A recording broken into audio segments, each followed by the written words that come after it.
ओम शांति 9/4/2025 प्रातः मुरली ओम शांति बाप दादा मधुबन। बाबा के मधुर महावाक्य। मीठे बच्चे, हर एक की नफ्स देख पहले उसे अल्फ का निश्चय कराओ, फिर आगे बढ़ो। अल्फ के निश्चय बिना ज्ञान देना टाइम वेस्ट करना है। प्रश्न: कौन सा मुख्य एक पुरुषार्थ स्कॉलरशिप लेने का अधिकारी बना देता है? उत्तर: अंतर्मुखता का। तुम्हें बहुत अंतर्मुखी रहना है। बाप तो है कल्याणकारी, कल्याण के लिए ही राय देते हैं।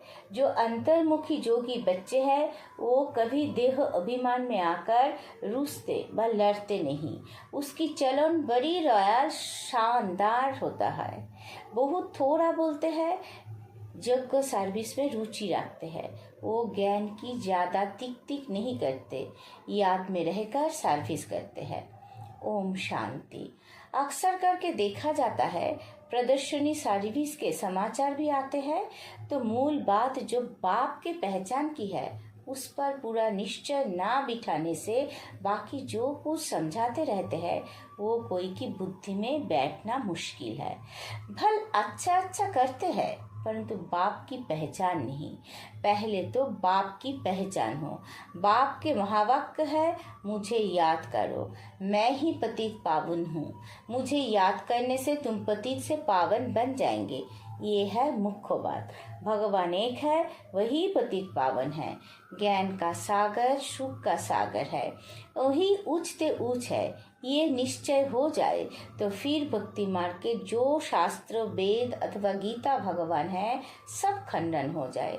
भगवान तो खुद कहते हैं, ये मैंने नहीं सुनाया है, मेरा ज्ञान शास्त्र में नहीं है, वो है भक्ति मार्ग का ज्ञान। मैं तो ज्ञान दे सदगति करके चला जाता हूँ, फिर ये ज्ञान प्राय लोप हो जाता है। ज्ञान की प्रालब्ध पूरी होने के बाद फिर भक्ति मार्ग शुरू होता है। जब बाप का निश्चय बैठे तो समझे। भगवानुवाच, ये भक्ति मार्ग के शास्त्र है। ज्ञान और भक्ति आधा आधा चलती है। भगवान जब आते हैं तो अपना परिचय देते हैं। मैं कहता हूँ 5000 वर्ष का कल्प है, मैं तो ब्रह्मा मुख से समझा रहा हूँ।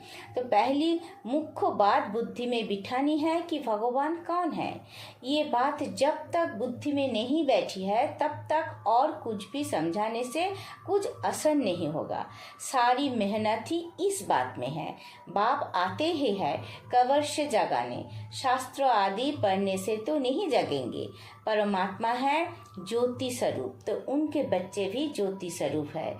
परंतु तुम बच्चों की आत्मा पतित बनी है, जिस कारण ज्योति बुझ गई है, तमो प्रधान हो गए हैं। पहले पहले बाप का परिचय ना देने से फिर जो भी मेहनत करते हैं ओपिनियन आदि लिखाते हैं वो कुछ काम का नहीं रहता, इसलिए सर्विस होती नहीं है। निश्चय हो तो समझे बरोबर ब्रह्मा द्वारा ज्ञान दे रहे हैं। मनुष्य ब्रह्मा को देख कितना मुझते हैं क्योंकि बाप की पहचान नहीं है। तुम सब जानते हो भक्ति मार्ग आप पास हो गया है। कलियुग में है भक्ति मार्ग और आप संगम पर है ज्ञान मार्ग। हम संगम युगी है, राजयोग सीख रहे हैं, देवी गुण धारण करते हैं नई दुनिया के लिए। जो संगम युग पर नहीं वो दिन प्रतिदिन तमोप्रधान बनते ही जाते हैं। उस तरफ तमोप्रधानता बढ़ती जाती है, इस तरफ तुम्हारा संगम युग पूरा होता जा रहा है। ये समझने की बातें हैं ना। समझाने वाले भी नंबरवार है। बाबा रोज पुरुषार्थ कराते हैं, निश्चय बुद्धि विजयंती। बच्चों में टिक करने की आदत बहुत है, बाप को याद करते ही नहीं। याद करना बड़ा कठिन है।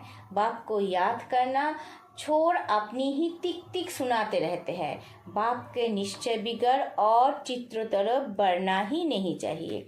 निश्चय नहीं तो कुछ भी समझेंगे नहीं। अल्प का निश्चय नहीं तो बाकी बेते में जाना टाइम वेस्ट करना है। किसी की नफ्स को जानते नहीं। ओपनिंग करने वाले को भी पहले बाप का परिचय देना है। ये है ऊंचते ऊंच बाप ज्ञान का सागर। बाप ये ज्ञान अभी ही देते हैं। सत्ययुग में इस ज्ञान की दरकार नहीं रहती, पीछे शुरू होती है भक्ति। बाप कहते हैं, जब मेरी निंदा पूरी होने का समय होता है तब मैं आता हूँ। आधा कल्प उन्हों को निंदा करनी ही है जिनकी भी पूजा करते। ऑक्यूपेशन का पता नहीं। तुम बच्चे बैठ समझाते हो, परंतु खुद का ही बाबा से जोग नहीं तो औरों को क्या समझा सकेंगे। भल शिव बाबा कहते हैं, परंतु जोग में बिल्कुल रहते नहीं तो विकर्मों भी विनाश नहीं होते हैं। धारणा नहीं होती है। मुख्य बात है एक बाप को याद करना। जो बच्चे ज्ञानी तो आत्मा के साथ साथ जोगी नहीं बनते हैं, उनमें देह अभिमान का अंश जरूर होगा। जोग के बिगैर समझाना कोई काम का नहीं। फिर देह अभिमान में आकर किसी ना किसी को तंग करते रहेंगे। बच्चे भाषण अच्छा करते हैं तो समझते हैं हम ज्ञानी तो आत्मा है। बाप कहते हैं ज्ञानी तो आत्मा तो हो, परंतु जोग कम है। जोग पर पुरुषार्थ बहुत कम है। बाप कितना समझाते हैं, चार्ट रखो। मुख्य है ही जोग की बात। बच्चों में ज्ञान के समझाने का शौक तो है, लेकिन जोग नहीं है। तो जोग बिगड़ विकर्म विनाश नहीं होंगे, फिर पथ क्या पाएंगे। जोग में तो बहुत बच्चे फेल है।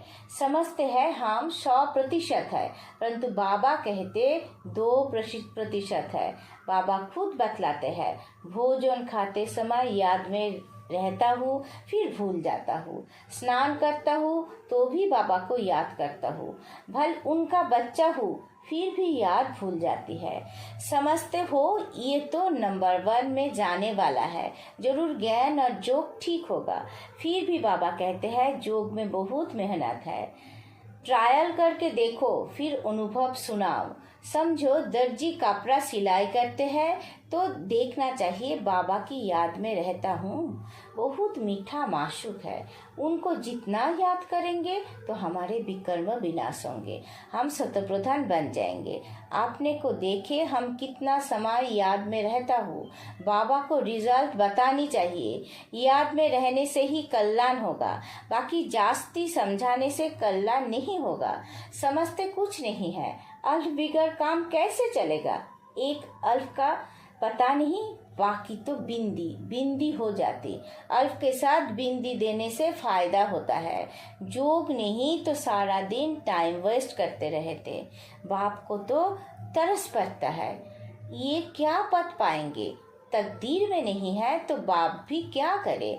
बाप तो घड़ी घड़ी समझाते हैं देवी गुण अच्छे रखो, बाप की याद में रहो। याद बहुत जरूरी है।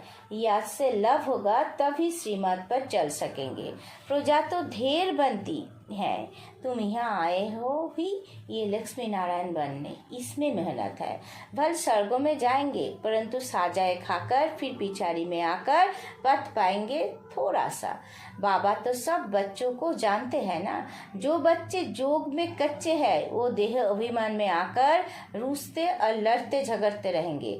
जो पक्के जोगी है उनकी चलन बड़ी रॉयल शानदार होगी। बहुत थोड़ा बोलेगा। ये सर्विस में भी रुचि रहेगी। जब सर्विस में हड्डियां भी चली जाए, ऐसे ऐसे कोई है भी। परंतु बाबा कहते याद में जास्ती रहो तो बाप से लव होगा और खुशी में रहेंगे। बाप कहते हैं मैं भारत खंड में ही आता हूँ, भारत को ही आकर ऊंचा बनाता हूँ। सत्य युग में तुम विश्व के मालिक थे, सदगति में थे, फिर दुर्गति किसने की? रावण ने। कब शुरू हुई? दाफर से आधा कल्प लिए सदगति 1 सेकंड में पाते हो। 21 जन्मों का वर्षा पा लेते हो। तो जब भी कोई अच्छा आदमी आए तो पहले पहले उनको बाप का परिचय दो। बाप कहते हैं बच्चे इस ज्ञान से ही तुम्हारी सदगति होगी।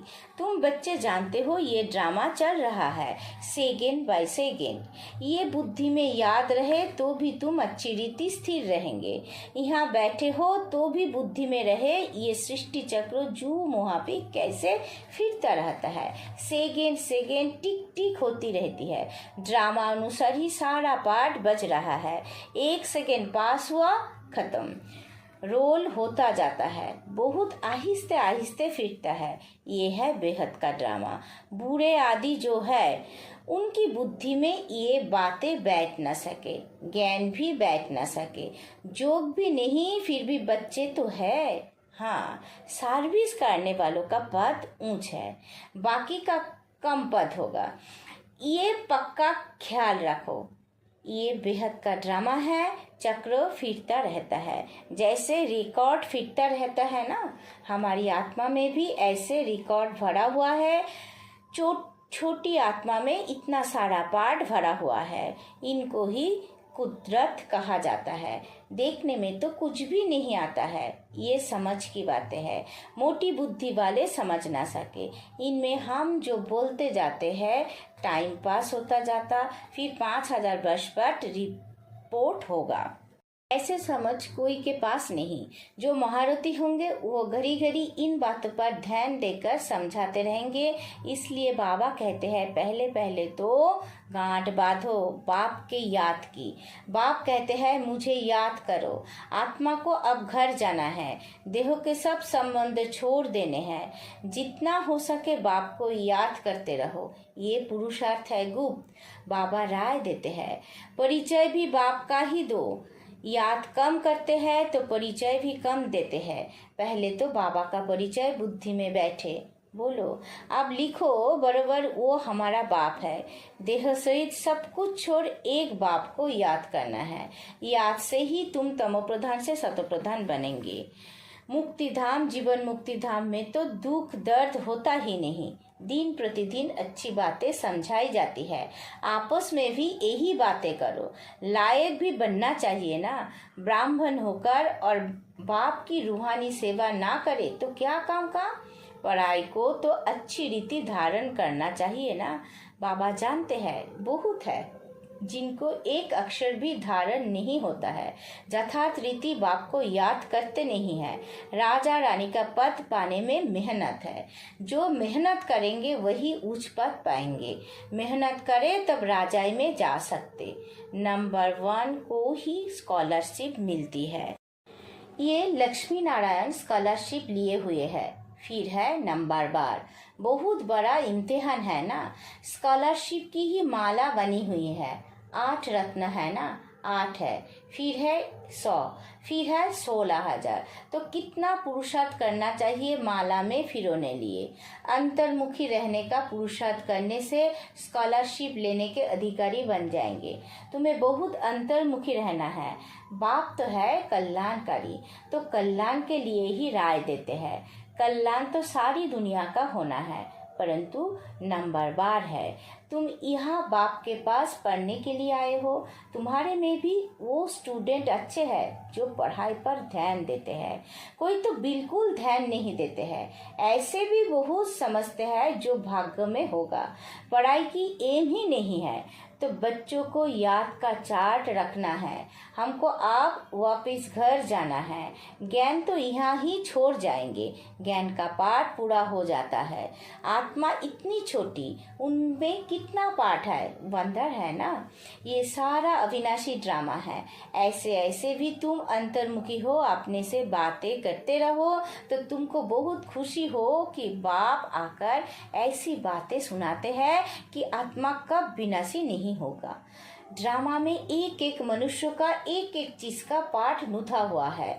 इनको बेअंत भी नहीं कहेंगे, अंत तो पाया है, परंतु ये है अनादि। कितनी चीजें हैं, इनको कुदरत कहे। ईश्वर की कुदरत भी नहीं कह सकते, वो कहते हैं हमारा भी इसमें पार्ट है। अच्छा, मीठे मीठे सी किलत है बच्चों प्रति माता पिता बाप दादा का याद प्यार और गुड मॉर्निंग। रूहानी बाप की रूहानी बच्चों को नमस्ते। हम सब रूहानी बच्चों की रूहानी माता पिता बाप दादा को याद प्यार, गुड मॉर्निंग, नमस्ते नमस्ते नमस्ते। सदा रहेंगे हंसते। शुक्रिया मीठा बाबा, शुक्रिया। धारणा के लिए मुख्य सार, पहला पॉइंट, योग में बहुत मेहनत है। ट्रायल करके देखना है कि कर्मों में कितना समय बाप की याद रहती है। याद में रहने से ही कल्याण है। मीठे मासूक को बहुत प्यार से याद करना है, याद का चार्ट रखना है। दूसरा पॉइंट, महीन बुद्धि से इस ड्रामा के राज को समझना है। ये बहुत बहुत कल्याणकारी ड्रामा है। हम जो बोलते हैं करते हैं वो फिर 5000 वर्ष बाद रिपीट होगा। इसे यथार्थ समझ खुशी में रहना है। वरदान, अपने श्रेष्ठ जीवन द्वारा परमात्मा ज्ञान का प्रत्यक्ष प्रूफ देने वाले माया प्रूफ भव। स्वयं को परमात्म ज्ञान का प्रत्यक्ष प्रमाण व प्रूफ समझने से माया प्रूफ बन जाएंगे। प्रत्यक्ष प्रूफ है आपकी श्रेष्ठ पवित्र जीवन। सबसे बड़ी असंभव से संभव होने वाली बात प्रवृत्ति में रहते परवृत्ति में रहना, देहो और देहो की दुनिया के संबंध से पर न्यारा रहना, पुराने शरीर की आंखों से पुरानी दुनिया की वस्तुओं को देखते हुए ना देखना, अर्थात संपूर्ण पवित्र जीवन में चलना, यही परमात्मा को प्रत्यक्ष करने का माया प्रूफ बनने का सहज साधन है। स्लोगन, अटेंशन रूपी पहरेदार ठीक है तो अतीन्द्रिय सुख का खजाना खो नहीं सकता। अब बैक तो इशारे, कंबाइंड रूप की स्थिति से सदा विजयी बनो। बाप को कंपेनियन तो बनाया है, अब उसे कंबाइंड रूप में अनुभव करो और इस अनुभव को बार बार स्मृति में लाते लाते स्मृति स्वरूप बन जाओ। बार बार चेक करो कि कंबाइंड हूँ, किनारा तो नहीं कर लिया। जितना कंबाइंड रूप का अनुभव बढ़ाते जाएंगे उतना ब्राह्मण जीवन बहुत प्यारी मनोरंजक अनुभव होगी। ओम शांति।